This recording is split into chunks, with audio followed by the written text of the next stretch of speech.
Hi friends, welcome back to Matt for movies.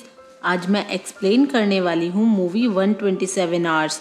Movie की शुरुआत में हमें एरन नाम का एक लड़का दिखाया जाता है। एक दिन एरन हाइकिंग के लिए जाता है और जहाँ वो जाता है वो जगह पूरी तरह सुनसान होती है, जहाँ दूर दूर तक कोई दिखाई नहीं देता। जब एरन हाइकिंग कर रहा होता है तो उसे दो लड़कियां दिखाई देती हैं जो कि अपना रास्ता भूल चुकी थी। एरन उन दोनों लड़कियों से कहता है, मैं तुम्हारी कोई हेल्प कर सकता हूँ। एरन उन दोनों की हेल्प करते हुए उन्हें रास्ता बताता है। फिर एरन उन्हें रास्ता बताते हुए खुद भी उन्हीं के साथ निकल जाता है। जब यह काफी आगे निकल जाते हैं तब एरन उन्हें बताता है कि मैं एक और रास्ता जानता हूँ और वो गारंटी लेता है कि रास्ते में बहुत मजा आने वाला है। फिर ये तीनों माउंटेन के रास्ते से आगे बढ़ना शुरू कर देते हैं और यहाँ के रास्ते काफी छोटे होते हैं। जब ये थोड़ा आगे चलते हैं तब एरन नीचे गिर जाता है और वो दोनों लड़कियां ऐसा देखकर काफी डर जाती हैं। और अब एरन नीचे से उन्हें आवाज लगाकर बुलाता है। नीचे काफी पानी था। दोनों लड़कियां एक एक करके पानी में कूदती हैं। उन्हें वहाँ बहुत मजा आता है। मजा करने के बाद वो तीनों फिर से आगे के लिए निकल जाते हैं। लेकिन एरन को हाइकिंग के लिए जाना था और उन दोनों लड़कियों को अपने अपने घर जाना था। अब एरन का रास्ता अलग हो जाने के कारण एरन ने बीच में ही उनके साथ सेल्फी ली और उनसे कहने लगा, आगे फिर हम कब मिलेंगे। तो उनमें से एक लड़की ने उससे कहा कि कल रात हमारी एक पार्टी है जिसमें तुम भी आ सकते हो। इतना कहने के बाद एरन उनसे बाय कहकर माउंटेन से आगे बढ़ जाता है। यहाँ एरन हाइकिंग करते हुए बहुत खुश होता है, लेकिन यहाँ के रास्ते काफी अजीब होते हैं। जब एरन पहाड़ी से नीचे उतरता है तो वहाँ एक काफी बड़ा पत्थर होता है। जब एरन उस पत्थर का सहारा लेते हुए नीचे उतरता है तभी वो पत्थर भी उसके साथ नीचे गिर जाता है, जिसकी वजह से एरन गिरकर दो पहाड़ियों के बीच में फंस जाता है और वहीं उसका हाथ भी उस बड़े पत्थर के नीचे दब जाता है। अब एरन काफी कोशिश करता है अपना हाथ निकालने की, लेकिन उसका हाथ नहीं निकल पाता। फिर एरन अपनी हेल्प के लिए उन दोनों लड़कियों को बहुत आवाज लगाता है, लेकिन उन पहाड़ियों में से एरन की आवाज बाहर ना जाने के कारण कोई उसकी हेल्प करने के लिए नहीं आता। और नैरो माउंटेन होने के कारण दूर दूर तक किसी जानवर, आदमी, यहाँ तक कि किसी बर्ड का कोई नामो निशान नहीं था। और अब एरन खुद को बचाने की कोशिश करता है, मतलब वो अपना हाइकिंग बैग ओपन करके उसके सारे सामान को बाहर निकालता है, जिसमें उसे एक नाइफ मिलता है। तो वो उस नाइफ की हेल्प से चट्टान को तोड़ने की कोशिश करने लगता है, लेकिन चट्टान के हार्ड होने की वजह से उससे कुछ नहीं होता और एरन उस चट्टान को लेफ्ट हैंड से तोड़ रहा था, क्योंकि उसका राइट हैंड तो उस चट्टान के नीचे फंसा हुआ था। तभी एरन की नाइफ भी नीचे गिर जाती है। नाइफ काफी दूर होने के कारण वो उस नाइफ को उठा नहीं पा रहा था। अब एरन अपना दिमाग लगाकर उस नाइफ को तो उठा लेता है, लेकिन चट्टान के हार्ड होने की वजह से उस नाइफ की धार भी खराब हो जाती है। अब एरन को कुछ समझ नहीं आ रहा था कि वो क्या करे और फिर रात होने लगती है और ऐसे ही उसे वहाँ 25 घंटे बीत चुके थे। अब अगली सुबह हो जाती है। फिर एरन अपने कैमरे को ऑन करके उसमें रिकॉर्डिंग करता है और फिर वो कहता है कि मैं यहाँ 25 घंटे से फंसा हुआ हूँ।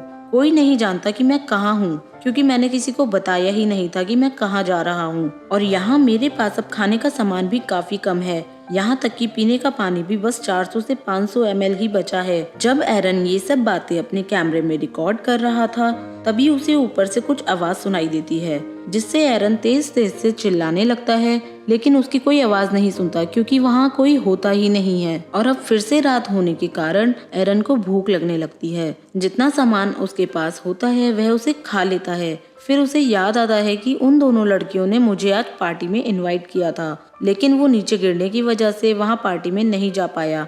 और अब वो वहीं पर उस पार्टी को इमेजिन करने लगता है। फिर वो ये सोचता है कि पार्टी में वाइन भी होगी। वो पार्टी को इमेजिन करते हुए अपने आप से बातें करने लगता है। तभी एरन ये सोचने लगता है कि जिस दिन वो घर से हाइकिंग के लिए निकल रहा था तभी उसकी मम्मी का कॉल आ रहा था, लेकिन उसने अपनी मम्मी की कॉल पिक नहीं करी थी और उन्हें बताया भी नहीं था कि वो हाइकिंग के लिए जा रहा है। और वो सोचता है कि अगर वो उन्हें बता देता कि वो कहाँ जा रहा है तो आज उसे कोई ढूंढते हुए यहाँ आ जाता, लेकिन एरन ने नहीं बताया था, इसलिए अब कोई नहीं जानता था कि वो कहाँ है। अब अगली सुबह हो जाती है। एरन एक पुली बनाता है और वो उसे उस पत्थर से बांध देता है जो एरन के हाथ पर गिरा हुआ था। एरन दूसरे हाथ से उस पत्थर को खींचने लगता है, लेकिन इतनी मेहनत के बाद भी वो पत्थर नहीं हिलता। अब एरन रस्सी के दूसरे सिरे को अपने पाँव में फंसाकर उस पत्थर को हिलाने की कोशिश करता है, लेकिन उससे भी कोई फायदा नहीं होता। मुसीबतें अब काफी बढ़ती जा रही थी। 3 दिन होने के कारण उसका पीने का पानी भी खत्म हो गया था।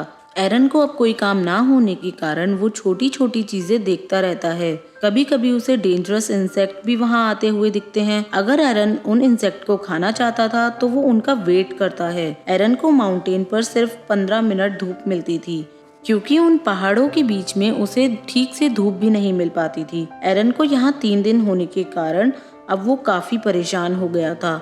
फिर अब एरन डिसाइड करता है कि वो अपने हाथ को ही काट देगा। अब वो अपने हाथ के ऊपर वाले हिस्से को अच्छे से बांध लेता है। फिर वो अपने हाथ को नाइफ से काटने लगता है, लेकिन नाइफ में धार खराब हो जाने के कारण उसके बाजू की स्किन भी नहीं कट रही थी, इसलिए वो काफी डिसअपॉइंट हो जाता है। फिर वो अपने कैमरे में रिकॉर्डिंग ओपन करता है और वो बोलता है कि ऐसे सस्ते टूल्स नहीं खरीदने चाहिए, ये किसी काम के नहीं होते। इस तरह करके एक और दिन गुजर जाता है। अब रात हो रही होती है तो उसे अपनी फैमिली और फ्रेंड्स की बहुत याद आने लगती है। यहीं अब अपनी यादों में खोया हुआ एरन देखता है कि आसमान में बादल आ रहे हैं, बारिश होने वाली है। एरन के पास पीने का पानी भी खत्म हो जाता है, इसलिए वो अपनी बोतल को उस पानी से भरने लगता है और अब उन माउंटेन के बीच में भी पानी भरने लगा था जहाँ पर एरन फंसा हुआ था। और देखते ही देखते उस पानी का लेवल बढ़ता जा रहा था, जिससे एरन डूबने लगता है। वहीं पानी में ग्रेविटी कम होने के कारण भारी से भारी चीजें आसानी से उठाई जा सकती हैं,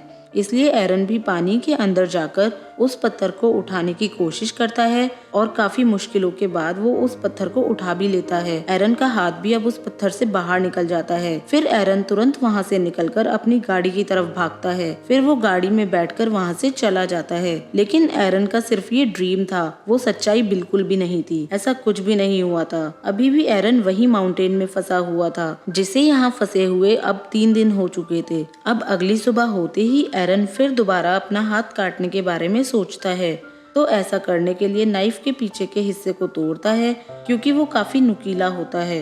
वो नाइफ को अपने हाथ में इतने अंदर तक मारता है कि उसकी हड्डी तक पहुंच जाता है, जिसके कारण उसका खून निकलने लगता है। इसी तरह से एक दिन और निकल जाता है और अगले दिन एरन खुद को काफी कमजोर महसूस करता है और वो सोचता है कि अगर वो कुछ दिन और ऐसे रहा तो वो बच नहीं पाएगा। वहीं एरन अब ये सोचता है कि क्या ये पत्थर मेरा ही इंतजार कर रहा था कि जब मैं पैदा हुआ और ये मेरा इंतजार कर रहा था कि मैं यहाँ आऊंगा। फिर एरन इस चट्टान पर रेस्ट इन पीस अपना नाम और डेट ऑफ बर्थ भी लिख देता है, क्योंकि अब उसे ऐसा लगने लगता है कि वो यहाँ से बचकर बिल्कुल नहीं जा सकता। उसकी सारी हिम्मत टूट चुकी थी। अगले दिन उसे जब होश आता है तो उसे कुछ विजन दिखाई देते हैं और उसे उस विजन में एक छोटा बच्चा दिखाई देता है, जो कि एक्चुअल में एरन का फ्यूचर सन होता है। और वो देखता है कि वो अपने बच्चे के साथ खेल रहा है। तब एरन इमोशनल हो जाता है, जिससे उसकी पावर डेवलप होती है और वो फिर से अपने हाथ को दोबारा से अपोजिट साइड पुश करना शुरू कर देता है और अपने हाथ की हड्डी भी तोड़ लेता है। अब एरन ने अपनी नाइफ में खुद ही धीरे धीरे धार लगा ली थी, जिसका यूज करके वो अपने हाथ को काट लेता है और खुद से अलग भी कर देता है। और अब अपने हाथ को अलग करने के बाद वो उसकी पिक्चर रिकॉर्ड करता है। अब एरन बड़ी मुश्किल से माउंटेन से बाहर निकलता है तो वो देखता है कि वहाँ बारिश का कुछ पानी पड़ा हुआ है। फिर वो वहाँ जाकर पानी पीने लगता है, क्योंकि उसने पिछले 6 दिनों से पानी नहीं पिया था और वो बहुत प्यासा था। अब पानी पीने के बाद वो वहाँ से आगे निकल जाता है। एरन को वहाँ 2 बर्ड्स दिखाई देती हैं, जो कि माउंटेन से वो देखा करता था। आज वो अपने आप को आजाद महसूस कर रहा था, लेकिन अभी भी उस एरिया से बाहर निकलना आसान नहीं था, क्योंकि वो जगह काफी बंजर और बड़ी थी। लेकिन वो आगे बढ़ता गया और फिर उसे एक फैमिली दिखाई देती है, जो कि हाइकिंग के लिए वहीं आई थी। एरन उन्हें आवाज लगाकर अपनी मदद के लिए बुलाता है। फिर वो फैमिली एरन की मदद करने के लिए वहाँ आ जाती है और फिर वो लोग एरोप्लेन की मदद से एरन को हॉस्पिटल में ले जाते हैं। इसके बाद एरन को कुछ समय बाद दिखाया जाता है, जिसमें एरन बिल्कुल ठीक हो चुका था और एरन ने माउंटेन में जो विजन देखे थे वो अब एक्चुअली में सच हो चुके थे। 3 साल बाद एरन को वहाँ एक लड़की मिलती है। एरन की उस लड़की से शादी हो जाती है। उसके बाद उन दोनों का एक बेटा होता है, जो सेम टू सेम एरन के विजन में देखा गया था।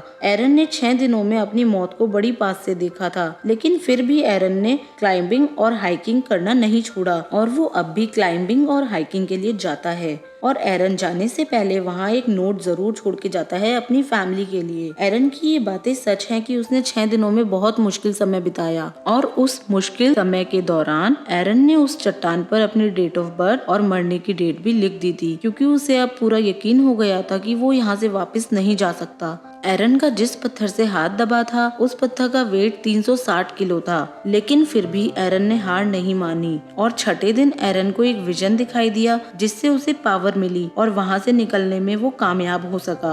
एरन ने अपने इंटरव्यू में बताया कि जब उसने अपना हाथ काट दिया था तो उससे काफी खून निकला। यदि वह अपना हाथ नहीं काटता तो भी वह मर जाता। और इसी के साथ ये मूवी यहाँ खत्म होती है। आपको ये मूवी एक्सप्लेनेशन कैसी लगी कमेंट सेक्शन में जरूर बताइएगा, और अगर वीडियो एक्सप्लेनेशन पसंद आया हो तो वीडियो को लाइक और चैनल को सब्सक्राइब करना ना भूलें। Thanks for watching, bye bye.